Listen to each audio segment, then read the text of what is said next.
Just north in the province of Bukidnon is Manolo Fortich, home of the biggest pineapple plantation in the Philippines. Aside from its export quality pineapples, the municipality also boasts of high-valued crops produced from its fertile lands. But this doesn't come without challenges for the local farmers who have endured long seasons of drought at one point. As narrated by Tata Eliselio, who grows corn and cassava in his farm in Barangay Lingion, Manolo Fortich. Na may panahon diri nga taas kayo ang drought, so nagkinahanglan gyud yung tubig.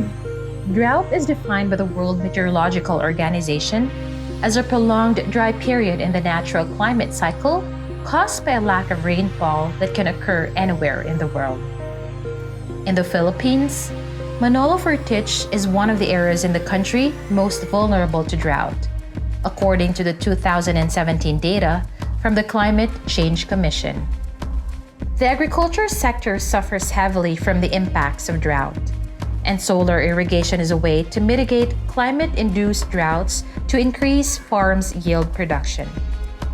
The Department of Agriculture Region 10 and the local government of Manolo Fortich, through Greenergy Solar PH, initiated a Solar Powered Irrigation System, or SPIS, in Barangay Lingion.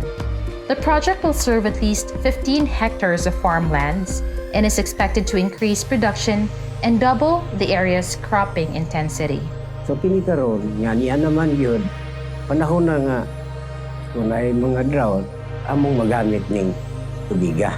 So dako kan kalipay, di lang ako lang asa ako mga silingan. Na nagtalungan, ilang ipahimos lang tubig. Tapos yung uban po naginag tubig para pang-spray, makapahimos sila.